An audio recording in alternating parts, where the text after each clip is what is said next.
Assalamualaikum warahmatullahi wabarakatuh. Kembali lagi dengan saya, Nur Aziz, di hari yang sama, di waktu yang sama, dan di pelajaran yang sama.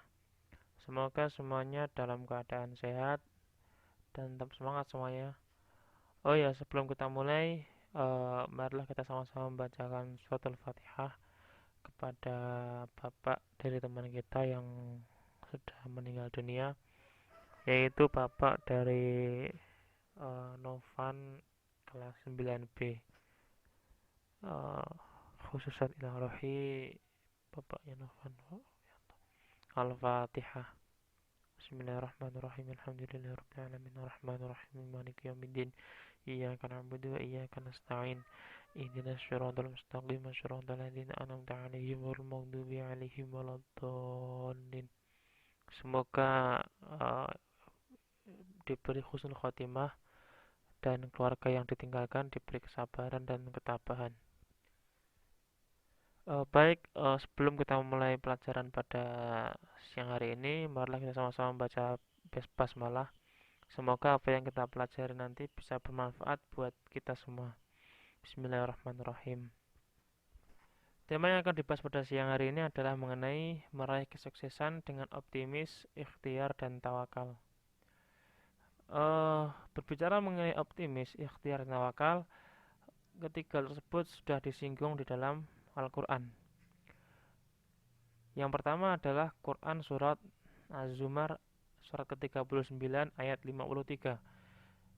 Allah berfirman, "Qul ya ibadiyalladzina asrafu ala anfusihim la taqnatu min rahmatillah innallaha yaghfiru dzunuba jami'an innahu huwal ghafurur rahim." Yang artinya, katakanlah, katakanlah wahai Muhammad, wahai hamba-hambaku yang melampaui batas terhadap diri mereka sendiri, janganlah kamu berputus asa dari rahmat Allah. Sesungguhnya Allah mengampuni dosa-dosa semuanya. Sungguh dialah yang maha pengampun lagi maha penyayang. Jadi Al-Quran ayat-ayat ini secara umum berbicara mengenai jangan berputus asa. Jadi ketika ada seorang hamba sedang dicoba, sedang diberi musibah, diberi cobaan, diberi penyakit, diberi kesulitan oleh Allah, maka jangan berputus asa. Karena rahmat Allah itu maha luas. Allah maha memberi rahmat, maha pengampun, maha penolong. Maka tetaplah berpikir optimis, jangan putus asa, jangan menyerah. Jadi itu ayat ini berbicara mengenai keluasan rahmat Allah yang digambarkan ketika ada seorang hamba yang sedang menerima musibah atau hamba yang sedang mengalami masalah, depresi, cobaan dan lain sebagainya, tetap tidak boleh berputus asa dari rahmat Allah karena sesungguhnya Allah adalah maha pengampun lagi maha penyayang. Selanjutnya adalah Quran surat An-Najm surat ke-53 mulai ayat 39 sampai ayat ke-42. Allah berfirman, "Wa anna laisa lil insani illa ma sa'a wa anna sa'yahu sawfa yura thumma yujzahul jazaa'al awfa wa anna ila rabbikal muntaha." Yang artinya, dan bahwasanya seorang manusia tiada memperoleh selain apa yang telah dia usahakan atau selain apa yang telah diusahakannya, dan bahwasanya usaha itu kelak akan diperlihatkan kepadanya, kemudian akan diberi balasan kepadanya dengan balasan yang paling sempurna, dan bahwasanya Tuhanmu lah kesudahan segala sesuatu, dan bahwasanya kepada Tuhanmu lah kesudahan segala sesuatu. Ayat ini secara umum berbicara mengenai tindakan atau akhlak ikhtiar. Ikhtiar secara umum atau secara mudahnya adalah sebuah usaha. Jadi di ayat pertama, dan bahwasanya seorang manusia tidak ada memperoleh selain apa yang telah diusahakannya. Jadi manusia tidak memperoleh selain apa yang telah diusahakannya. Kita tidak akan bisa memperoleh sesuatu tanpa ada usaha. Sangat sangat sulit sekali ketika tidak ada usaha untuk ke situ. Misalkan kita ingin untuk ranking satu, kita ingin untuk mendapatkan juara di perlombaan tanpa ada kita persiapan, tanpa ada kita usaha untuk ke situ, maka itu akan sangat sulit sekali untuk bisa meraih apa yang kita inginkan tanpa adanya sebuah usaha. Dan bahwasanya setiap usaha itu nanti pasti akan ada konsekuensinya atau akan ada hasilnya, entah itu hasilnya kurang memuaskan, hasilnya memuaskan, atau hasilnya apa yang diinginkan. Jadi ketika apa yang kita usahakan kok tidak sesuai dengan apa yang kita inginkan, tidak sesuai dengan apa yang kita ekspektasikan, kita tujukan, maka kita berpikirlah bahwa kegagalan ini bukanlah akhir dari segalanya.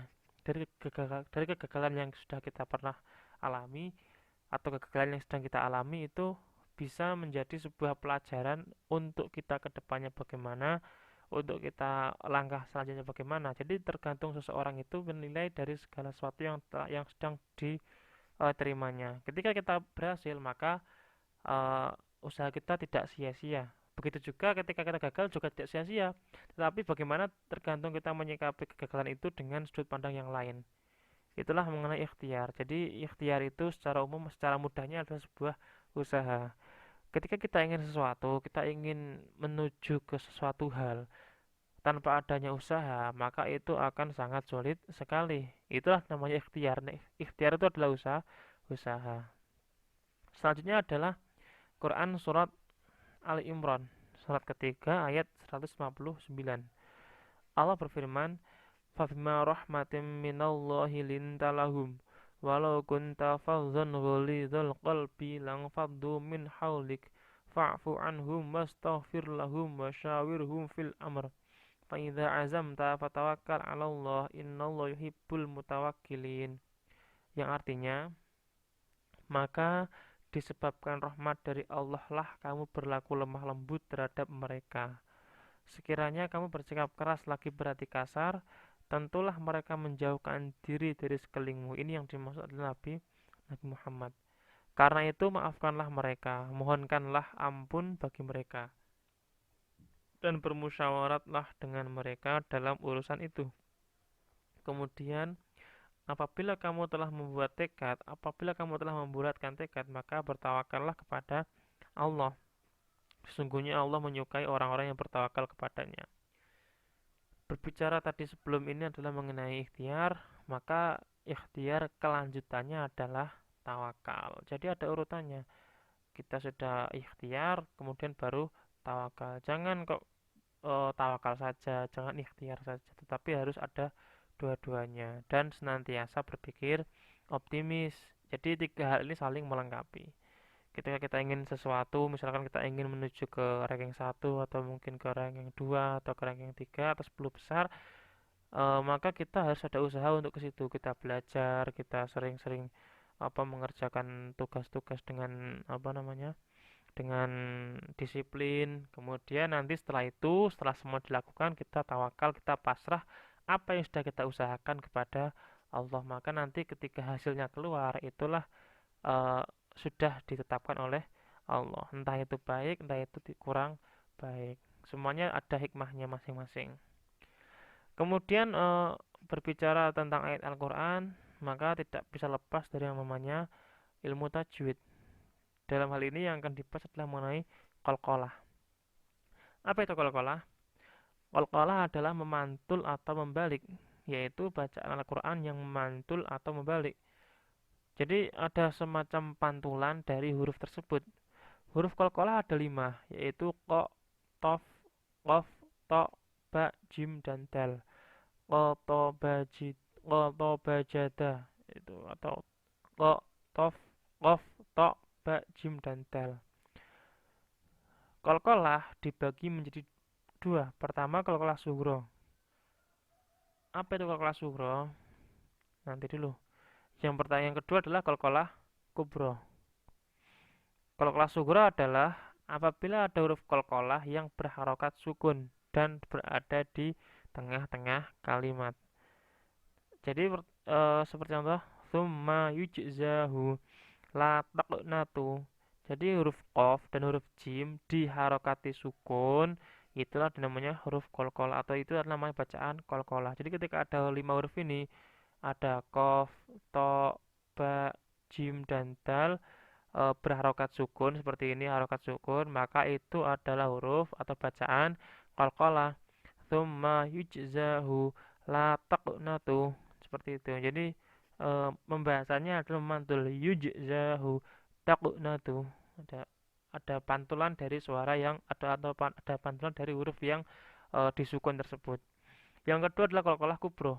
Apabila ada huruf qalqalah yang berharokat hidup tetapi diwakafkan sehingga huruf tersebut dibaca sukun, seperti contoh dalam surat Al-Ikhlas atau Kulhu, itu qul huwallahu ahad, Allahus somad, seperti itu. Jadi Allah qul huwallahu ahad itu asalnya, atau Allahus somad itu kan asalnya ada harokat domah. Berhubung di wakafkan atau berhenti pada satu ayat, maka membacanya otomatis huruf ini menjadi eh, sukun atau menjadi huruf yang mati. Maka membacanya adalah Allahus somad.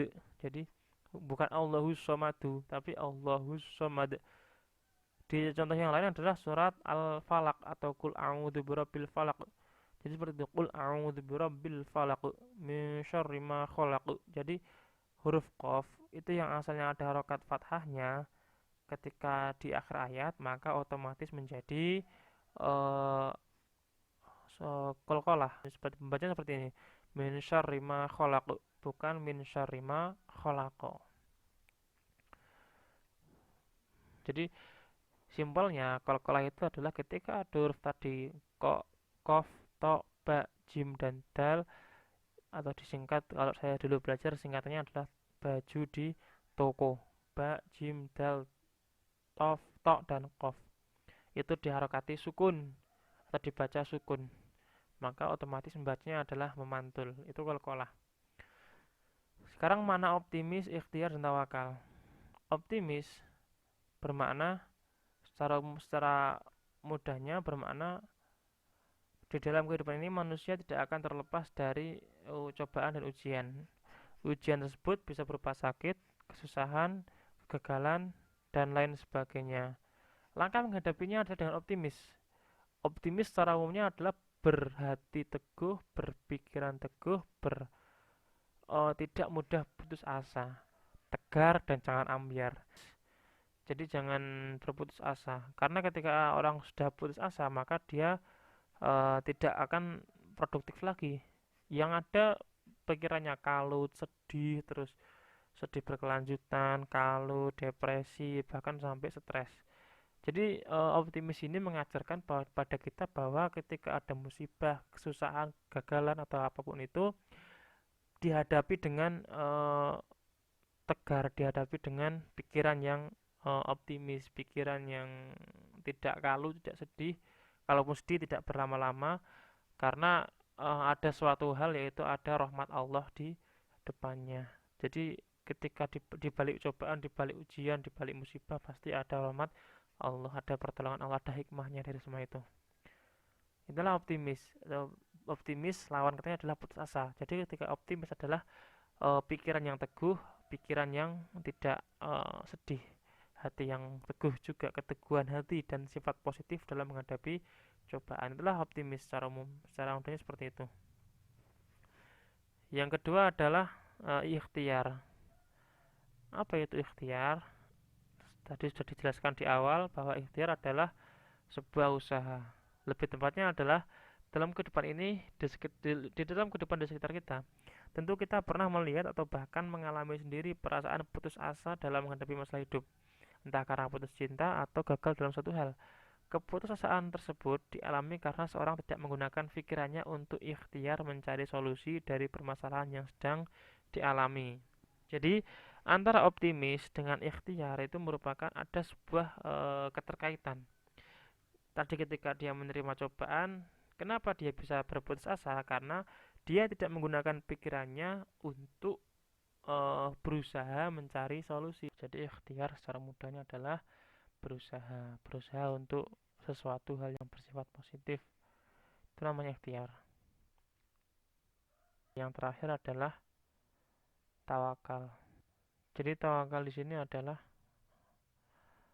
secara mudahnya tawakal itu bermakna pasrah. Jadi sebagai seorang pelajar tentunya kamu punya cita-cita dan keinginan yang ingin kamu gapai. Dalam upaya mewujudkan cita-cita tersebut, tidak hanya cukup optimis dan ikhtiar saja, tetapi membutuhkan sebuah faktor pendukung lain yang bersumber dari tawakal. Faktor pendukung lain maksudnya adalah rahmat atau pertolongan dari Allah. Jadi, tawakal merupakan suatu bentuk kepasrahan kepada Allah setelah kita melakukan sebuah ikhtiar atau sebuah usaha. Jadi tidak eh, langsung ke tawakal, tapi ada proses sebelum tawakal yaitu ikhtiar terlebih dahulu. Kita mau tadi sudah saya jelaskan, kita ingin ranking satu, kita ingin menjadi seorang yang juara kelas atau mungkin juara apapun, kita harus berusaha dulu, berusaha kita belajar, kita mengerjakan tugas dengan tepat waktu dan lain sebagainya. Nanti setelah semua kita lakukan, barulah kita pasrah kepada Allah. Hasil apapun yang diberikan, itulah semua pasti ada hikmahnya. Itulah tawakal. Jadi sudah saya jelaskan mengenai optimis, ikhtiar dan tawakal. Masing-masing mempunyai definisi dan masing-masing mempunyai tempat tersendiri untuk diaplikasikan. Sekian pertemuan kita pada siang hari ini. Kurang lebih mohon maaf. Sebelum saya tutup, ada beberapa tugas.